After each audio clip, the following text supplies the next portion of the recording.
Hey, what is going on, guys? Sorry for the lack of content recently. It's been absolutely crazy in that pesky non-YouTube universe known as reality for me. And there's just been a ton of gaming and tech news in the meantime, so while we have the time, let's get to it. First up is gaming and then hardware as always. Topics, times, and shortcuts are down below. Now, I don't know about you guys, but I've been playing my fair share of Battlefield 1 during this open beta. And my initial impressions are mostly positive. For one, the game's graphics do seem to scale very well. This new Frostbite 3 and kind of enhanced edition from EA looks really good all the way from low or medium to the ultra settings. And to be completely honest with you, it almost seems like a waste performance-wise to try and push max settings in this game. But of course, if you have the horsepower, why the hell not? Also, I'm loving the melee kills, which are just brutal. It's really refreshing coming from Star Wars Battlefront actually that only has just one super kind of chintzy melee animation. So it's been really visceral and been really cool looking for me. In addition, the sound is really great in this game, and it really adds to the overall atmosphere. And speaking of atmosphere, I find myself really liking this World War I setting. You know, it is still a beta, but there are some things wrong with this game as well, and nothing's perfect, but just some of the things I don't like include buggy DirectX 12 support that actually nerfs performance across the board, causes all kinds of loading judders, and the servers have been overall just typical EA for the last week, which is meaning to say they've been absolute crap. And the gunplay and overall accuracy of the weapons is just a little bit too loose for my liking, even though it's probably realistic considering just how old all of these guns actually are. And that extends to the vehicles as well, with tanks and light armored vehicles and horses even, all requiring considerably more finesse than any of the more modern vehicles we've seen in past titles like Battlefield 3 or 4, and the air combat is just horrific. It's an absolute nightmare trying to fly these old planes, and almost completely worthless in my opinion.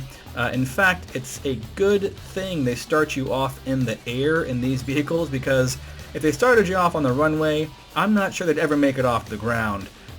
Seriously, these old planes are prehistoric in the way they fly, and they get shot down like paper mache with a shotgun. So if I were EA, I would tune these a little bit more toward the fun/arcadey side, if you want to call it that. But we'll see what they do. I'm sure they'll keep updating this game and making adjustments, you know, listening to feedback as they go. But the launch is not that far away, so we'll see what they come out of the gate with. In other gaming news, it looks like even though the primary development platform for Gears of War 4 is obviously going to be the Xbox One, this game will actually come out supporting some NVidia specific features on the PC.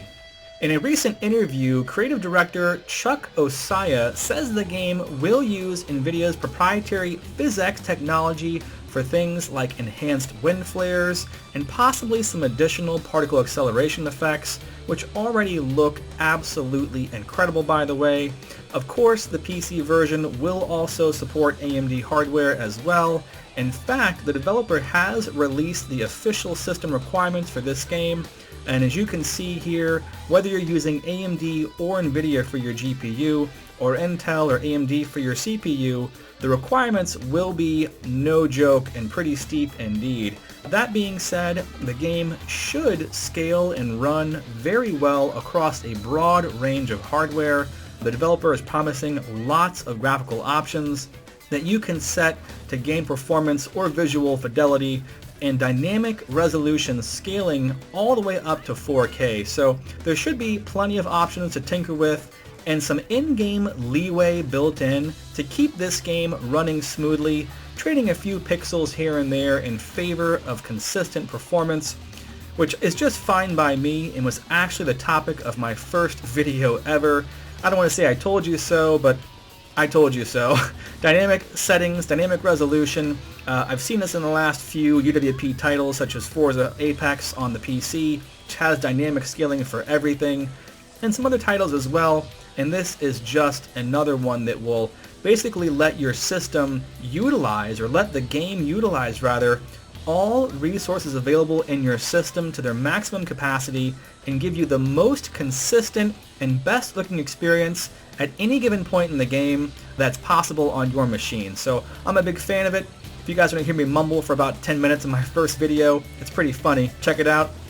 Anyway guys, I'm really excited for this game, as it is of course coming as a Play Anywhere title and will have cross-platform play, cloud saves, and more, giving customers an Xbox One and a PC copy that can be played on an Xbox One, an Xbox One S, or even an Xbox One Scorpio when that arrives, and you'll be getting all of those added benefits and freedom at no extra cost, so sign me up for that.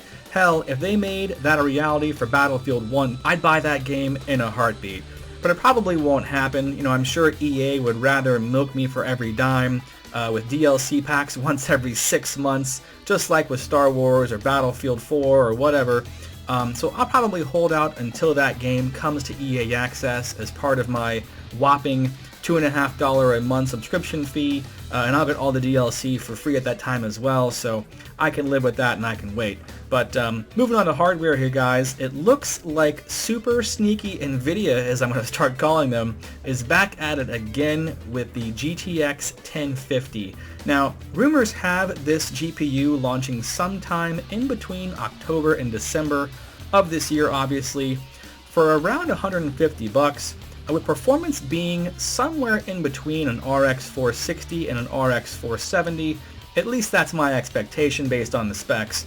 Now this GPU will be based on the smallest member of the Pascal family so far, the new GP107, and this will supposedly come with 100% of this chip's resources enabled, meaning it will come packing the full complement of 768 available CUDA cores enabled with either 2 or 4 gigabytes of VRAM on a 128-bit bus, boosting somewhere around 1.4 gigahertz.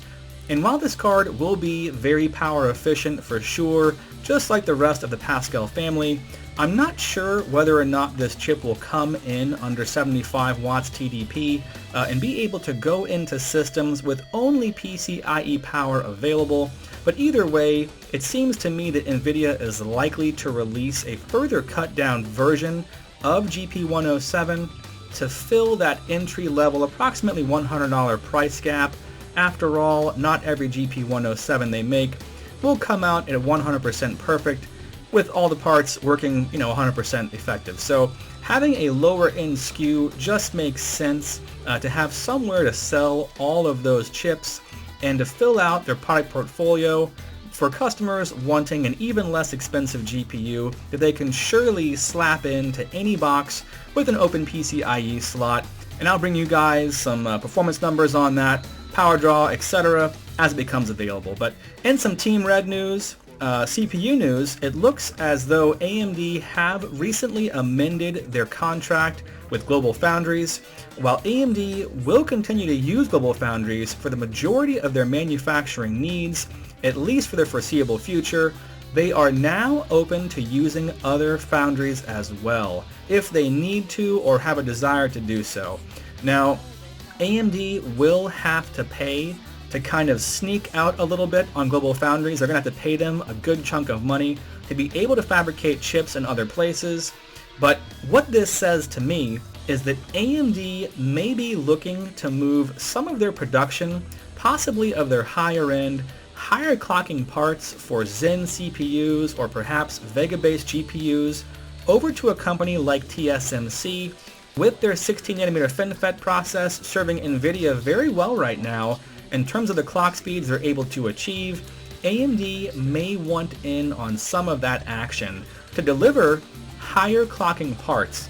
While GlobalFoundries' 14nm process will continue to get better and better, and I'd imagine eventually allow for higher clocks as well, moving some production in the meantime over to TSMC may be a good interim solution for AMD, as they surely want to fully capitalize on the potential of their new architectures for both CPUs and GPUs.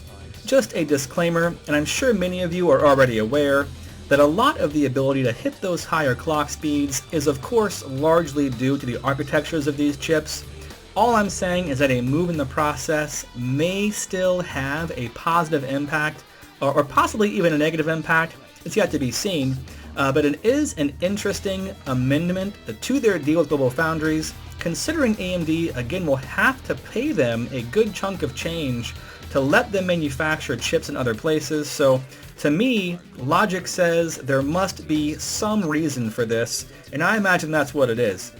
Anyway, at the end of the day, AMD is still closely aligned with GlobalFoundries, and they will make most of their chips going forward. They're also collaborating with GlobalFoundries in the development of a new 7nm process, which should be seen sometime around 2018.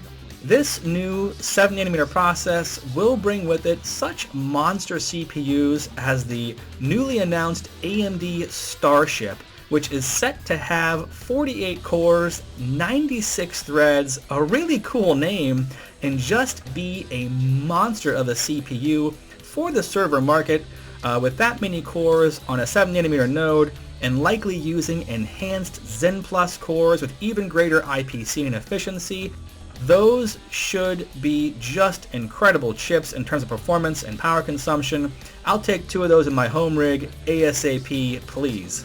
In the meantime, we do have some new information and leaked benchmark results to look at for the first round of Zen-based server CPUs, codenamed Naples. It looks as though, much like the recent leaks of Summit Ridge performance, based on Ashes of the Singularity, these numbers are based off of first run Model 0 and Stepping 0 pre-production chips, and these are running at lower clock speeds than we're likely to see at launch, but still, these babies are packing what is essentially 8 Zen CPU clusters, with each having 4 CPU cores and 8 megabytes of L3 cache, for a grand total of 32 cores and 64 threads, sitting right alongside 64 megabytes of L3 cache. That is no joke, and these babies are hitting 15,000 plus in Geekbench's multi-core test already at a very low clock speed of around 1.5 gigahertz, which again should be substantially higher by the time these actually release.